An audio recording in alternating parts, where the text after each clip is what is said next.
बीच में कुछ दिन पहले एक वीडियो वायरल हुआ था सोशल मीडिया पे कि कोई बीजेपी के कार्यकर्ता हैं कि वैक्सीन लेने बस इंजेक्शन नर्स लेके जाती, यहाँ लगाती है, वापस ले आती है। ये तो आपने भी देखा होगा। बाकी में तो ये केंद्रीय मंत्री हो, प्रधानमंत्री हो, जो भी हो, ले रहे हैं कि नहीं रहे, इसी पे डाउट है भी। अच्छा, ले रहे हैं कि नहीं ले रहे हैं। मोदी जी ने वैक्सीन लिया, ये सारे देश ने देखा, न्यूज़ चैनलों पे चला, लेकिन मोदी जी वाकई में वैक्सीन ले रहे हैं या नहीं, उस बात पे डाउट है। हाँ, वही कि जो सारे लोग ने किया कहीं वही तो नहीं कर रहे हैं। अगर लिए हैं तो अच्छी बात है। तो जामिया कैंपस के अंदर इस वक्त हमारी मुलाकात हुई है एजाज जी से। एजाज जी यहाँ के पत्रकारिता के छात्र हैं। सबसे पहले आप अपना परिचय दे दीजिए, कौन सा कोर्स है आपका? मेरा नाम एजाज़ अहमद है और जामिया से मैं PG diploma in mass media Urdu department से मैं कर रहा हूँ। और इससे पहले मैं हिस्ट्री डिपार्टमेंट में मास्टर है, फिर बीएड भी है। लंबा समय आपने जामिया को दिया? हाँ, काफ़ी 8-10 साल तक जामिया से। ओटीटी कंटेंट को लेके पहले लोग आज़ाद थे, अपना वीडियो शूट किया और यूट्यूब पे डाल दिया, लेकिन अब उस पर सरकार की नज़र है। क्या समझते हैं बात? अभी कुछ दिन पहले जो इंफॉर्मेशन मिनिस्टर ने इस पे जो अपना पूरा प्रेस कॉन्फ्रेंस किया था और इस पर पूरा उन्होंने जो पूरा एक तरह से गाइडलाइन के थ्रू से उसको बाउंड करने की कोशिश की। तो ये इंडिया के जो संविधान में फ्रीडम ऑफ एक्सप्रेशन या फ्रीडम ऑफ स्पीच का जो है कॉन्सेप्ट है, उसको कहीं ना कहीं ये रोकने की कोशिश कर रहे हैं। अब इससे क्या होगा कि वही पुरानी दौर फिर स्टार्ट हो जाती है जर्मनी की, कि कोई बोल ना पाए, उस सरकार की पूरी उस पर नज़र हो। जैसे अभी ट्विटर का मामला उठ कर आया था कि ट्विटर पर पूरा तकरीबन एक साथ एक दिन में कुछ घंटे के अंदर 250 अकाउंट को सस्पेंड कर दिया गया। क्यों? इसका सीधा सीधा मतलब यही होता है कि गवर्नमेंट के ख़िलाफ़ जितने लोग बोलने वाले हैं उसको रोका जाए। और दूसरा, जो सोशल मीडिया आजकल, जिसे हमारी टीम या फ्रीडम एक्सप्रेस की टीम उसे या मोस्टली लोग उसे अकेला चलो रे मीडिया बोलती हैं या इंडिपेंडेंट मीडिया बोलते हैं, ये जो है ये कहीं ना कहीं एक जो मीडिया डेमोक्रेसी का फोर्थ पिलर है, डेमोक्रेसी का फोर्थ पिलर, उसी का रोल ये यही अदा कर रहा है, सोशल मीडिया ये अदा कर रहा है। और जो मेन स्ट्रीम मीडिया वो तो कॉरपोरेट मीडिया बन चुका है कि जो जिस तरह से पे कर रहा है उस हिसाब से वो दिखा रहे हैं। ओटीटी कंटेंट पे सरकार की नज़र है, इसको आप किस तरह का कदम देखते हैं? सकारात्मक है या नकारात्मक है? जाहिर सी बात है, सकारात्मक तो हो ही नहीं सकता है। किसी की बातों पर ऐसे नज़र रखना वो सकारात्मक कैसे हो सकता है? वो सरकार की मंशा इस पर साफ नहीं है। कई एक बार हम ऐसा देखते हैं कि कोई ओटीटी कंटेंट के माध्यम से कोई ऐसा कंटेंट डाल दिया जाता है जिसे आप फैमिली के साथ बैठ के नहीं देख सकते हैं। कुछ ऐसे शॉर्ट्स उसमें रहते हैं जो कि हिंसा को बढ़ावा देते हैं, वल्नरेबिलिटी रहती है। तो कैसे आप कह सकते हैं कि एक नकारात्मक कदम? क्या वहाँ आपको नहीं लगता है कि वो ख़त्म होना चाहिए, उस पर रोक लगनी चाहिए? देखिए, ये सोशल मीडिया ऐसी चीज़ है ना कि इस पर नेगेटिव भी पॉजिटिव भी है। पॉजिटिव चीज़ें, सरकार की जो मंशा मेन होती है वो उस अपने ख़िलाफ़ होने वाली चीज़ों को रोकना चाहती है। और जहाँ तक बात रही कि ऐसी चीज़ें जिसके ज़रिए से समाज में नफ़रत फैले या 2 कम्युनिटी 3 कम्युनिटी या हिंदुस्तान की जो कम्युनिटी उसके बीच में वो डिवीज़न करे, तो उसके लिए तो हमें खुद या जो हमारे सोशल एक्टिविस्ट हैं या इंसान इतना पढ़ा लिखा हो या जो भी इस तरह के ग्रुप काम कर रहे हैं, उनको ऐसे लोगों के बीच में काम करना चाहिए।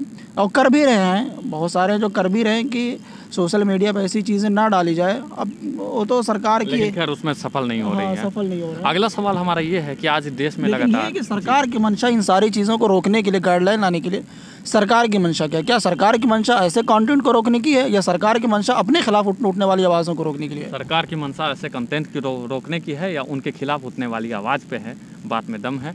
अगला सवाल हमारा ये है कि आज लगातार देश में गैस, पेट्रोलियम, डीजल के कीमतों में वृद्धि हो रहे हैं, क्या कुछ कहना चाहेंगे? ये तो वही सरकार है जो अपने सर पर, अपने कंधे पर गैस सिलेंडर को उठाकर सड़क पर आई और उसी के खिलाफ प्रोटेस्ट किया कि महंगाई डायन खाई जाती है। बीजेपी का नारा था जो किसी गाने से उठा करके इसने लाया था कि महंगाई डायन खाया था। और अभी बीच में बीजेपी ही के कार्यकर्ताओं का एक वीडियो वायरल हो रहा था 2014 से पहले का। तो जिस चीज़ के ख़िलाफ़ ये सरकार में आए और उसी चीज़ को लेकर के आज ये तो आज 7वें आसमान पे पहुँचे हुए हैं। वो बिल्कुल महंगाई 7वें आसमान, ये नहीं कहना कि महंगाई है, इसे महंगाई तो मैं नहीं कहूँगा, बल्कि महंगाई ये बिल्कुल 7वें आसमान पे पहुँच चुकी है। जहाँ 400-500 रुपये सिलेंडर था, जो 800 रुपये पहुँच गया है। जहाँ पेट्रोल 65-70 रुपये था और आज 100 रुपये क्रॉस हो रहा है। पेट्रोल के दाम तो यूपीए गवर्नमेंट में भी एक बार बहुत ज़्यादा राइज किया था, तो क्या आपको लगता है कि अभी कोविड के समय में जो देश का अर्थव्यवस्था डाउन हुआ है उसको पटरी पे पहुंचाने के लिए किया जा रहा है? नहीं लगता? देखिए, इसमें दो चीज़ हो गई। एक तो यूपीए, देखो मैं किसी उसका सपोर्टर तो नहीं हूँ, लेकिन इसमें दो चीज़ें होगी कि यूपीए के सरकार में महंगी थी, और दूसरा है कि अर्थव्यवस्था को पटरी पर लाने के लिए, अर्थव्यवस्था को पटरी पर लाने का कोई सवाल ही नहीं, सारी चीज़ों को बेचे जा रहे हैं और आप करप्शन पे करप्शन, घोटाले पे घोटाले किए जा रहे हैं। तो ये तो अर्थव्यवस्था को पटरी पे लाने का सवाल ही नहीं है। ये अपना जेब भरने के नेक्स्ट में आएंगे कि नहीं आएंगे, और अपना जेब भरते रहो। और जहाँ तक बात रही यूपीए सरकार की, यूपीए सरकार में जो इंटरनेशनल मार्केट में कच्चे तेल के दाम थे वो 118 या 114 रुपया पर बैरल हुआ करता था, जो फ़िलहाल $63 $61 है। $118 से उठ करके $61 आ गए। तो उस वक्त जो पेट्रोल की कीमत निकलती थी वो कहीं ना कहीं 48 रुपये समथिंग निकल कर आती थी। आपने एक बहुत बड़ी चीज़ अभी कही कि अब इन्हें एहसास हो गया है कि अगली बार हम सत्ता में आए ना आए, इसलिए अपना जेब भर लें। अभी करीब 5 राज्यों में चुनाव की तारीखों का ऐलान किया गया है। क्या आपको लगता है कि पेट्रोल डीजल की जो मार हैं और भी जो अभी किसान आंदोलन का प्रारूप जो हम देख रहे हैं, इसका असर आने वाले चुनाव पे पड़े? पिछले कुछ इलेक्शन से तो ऐसा नहीं लग रहा है कि उनके ऊपर कुछ असर पड़ सकता है, क्योंकि हिंदुस्तानी और हमारा समाज, हमारे हिंदुस्तान की ये बहुत बड़ी विडम्बना है कि लोग पता नहीं क्या देख करके वोट देते हैं। अब लोग यहाँ तक कहते हैं 100 रुपये पेट्रोल खरीद ले लेंगे, लेकिन हम अपने किस चीज़ की रक्षा के लिए वोट देंगे। तो ये तो एक बड़ा सवाल है, या आने वाला वक्त ही बताएगा कि क्या होगा। वरना किसान आंदोलन का आप कितना समर्थन करते हैं? 100% उसके गवर्नमेंट की पॉलिसी के ख़िलाफ़ है, 100% ख़िलाफ़ है भाई। कि आप देखिए एमएसपी की उनकी मांग है। अगर हम सिर्फ एमएसपी पे बात करें तो एमएसपी उनकी मांग है। आप बिहार में चले जाइए, यूपी में चले जाइए, मैंने खुद इस चीज़ को सर्वे किया और कवर भी किया कि वहाँ का किसान, यूपी और बिहार का किसान धान को 800, 900, 1000 रुपये बेचने पे मजबूर है। एमएसपी उसकी कितनी है? 1848 रुपये और 1888 रुपये है। वो अब 900 रुपये में क्यों बेच रहा है? उसने तो उसकी लागत तक नहीं आ रही है। 1000 रुपया उसकी मेहनत और सारी चीज़ों को लगा कर 1000 प्लस तो उसकी लागत आ जा रही है, तो घाटे में हो रहा है। तो उनकी क्या मांग गलत क्या है? वो तो कह रहे हैं भाई एमएसपी फिक्स कर दो, उसी चीज़ पे हम आएंगे।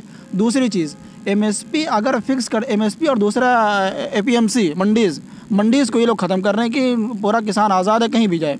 तो ये तो लूटने का एक ज़रिया है। एमएसपी अगर ख़त्म कर दें आप, तो बिचौलिए बीच में आएंगे, बिचौलिए खरीदेंगे, जा कर के वो बेचेंगे। जो बड़े बड़े लोगों के गोदाम बन रहे हैं और बनकर आएंगे भी।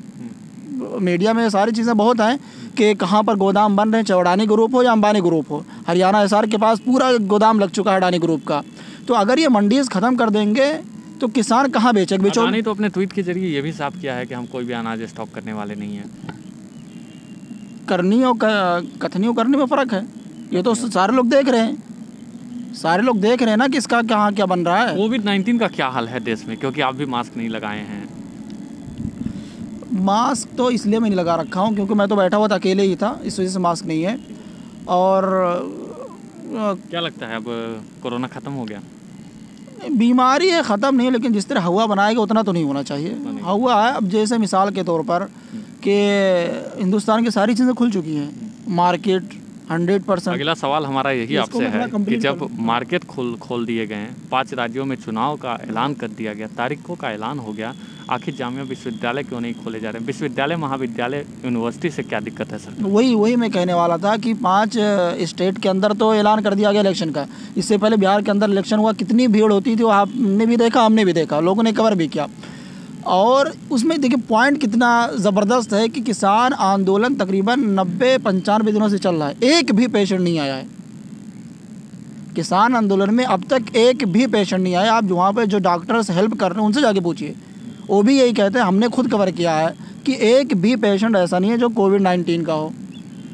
जब वहाँ कोई नहीं आ रहा है, और दूसरी बात है सरकार अपने इलेक्शन के लिए, फ़ायदे के लिए सारी चीज़ें किए जा रही है।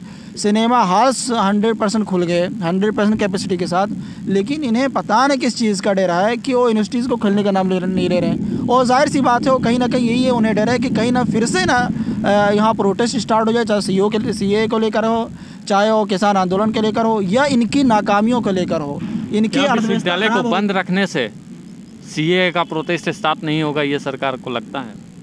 अभी तो सरकार जाने उसके क्या लगता है। सरकार सीए से आपको क्या लगता है? प्रोटेस्ट खत्म हो गया, सीए का प्रोटेस्ट अब ठंडा पड़ गया। बीते कुछ दिन पहले अभी एक निजी चैनलों पे केंद्रीय गृह मंत्री ने कहा कि चुनाव के बाद हम एक प्रारूप तैयार करेंगे और कागज़ मांगने का काम शुरू करेंगे। तो क्या लगता है कि जब ये चीज़ें दोबारा होंगी तो लोग वापस सीए के लिए सड़कों पे उतरेंगे? एग्जैक्टली अगर आपकी मंशा जो पहले थी वही है तो जाहिर सी बात है लोग फिर से सड़कों पर आएंगे, उसमें तो कोई दो राय नहीं है, उसमें लोग आएंगे फिर सड़कों पर। कोविड-19 वैक्सीनेशन आप लेंगे?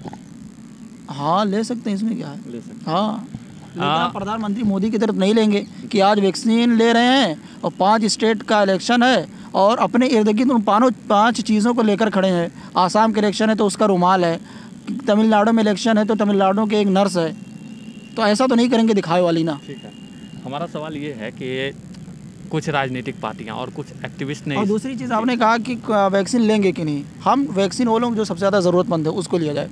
हम में ना तो मैं हूँ या आप हूँ, अगर आपको भी नहीं होता, अगर आपको मौका मिला, मौका नहीं, अगर हम उस बीमारी से ऊपर वाला बचाए सबको, पूरी दुनिया को बचाए, अगर हम उससे कहीं अगर बीमारी हमें लायक होती है तो बिल्कुल लेंगे, बिल्कुल लेंगे। बीते कुछ दिन पहले टीवी चैनलों के माध्यम से हम लोगों ने देखा, कई एक नेताओं को सुना, कुछ एक्टिविस्टों को सुना, उन्होंने कहा कि हमें वैक्सीन पे भरोसा नहीं है। तो क्या लगता है आज, क्योंकि उनका ये कहना था कि प्रधानमंत्री मोदी खुद वैक्सीन नहीं ले रहे हैं, आज नरेंद्र मोदी ने वैक्सीन ले लिया, तो क्या लगता है विपक्ष को इस बात पे विपक्ष का मुंह बंद होगा? बीच में कुछ दिन पहले एक वीडियो वायरल हुआ था सोशल मीडिया पे कि कोई बीजेपी के कार्यकर्ता हैं कि वैक्सीन लेने बस इंजेक्शन नर्स लेके जाती, यहाँ लगाती है, वापस ले आती है। ये तो आपने भी देखा हम बाकी में। तो ये केंद्रीय मंत्री हो, प्रधानमंत्री हो, जो भी हो, ले रहे हैं कि ले रहे हैं, इसी पे डाउट है भी। अच्छा, ले रहे हैं कि नहीं ले रहे हैं? मोदी जी ने वैक्सीन लिया, ये सारे देश ने देखा, न्यूज़ चैनलों पे चला, लेकिन मोदी जी वाकई में वैक्सीन ले रहे हैं या नहीं, उस बात पे डाउट है। हाँ वही कि जो सारे लोग ने किया कहीं वही तो नहीं कर रहे हैं। अगर लिए हैं तो अच्छी बात है, अगर वो ले रहे हैं और उसके इफ़ेक्ट अच्छे दिख रहे हैं तो सबको लेना चाहिए। ऐसा ना हो कि दिल्ली में 52 लोगों का जो वैक्सीनेशन हुआ था फर्स्ट फेज़ में, उसमें 51 या 50 लोगों का उस पर साइड इफ़ेक्ट आया था। ऐसा नहीं होगा, अगर ऐसा तो क्यों कोई लेना चाहेगा। बहुत बहुत धन्यवाद हमसे बात करने। बहुत बहुत शुक्रिया, बहुत।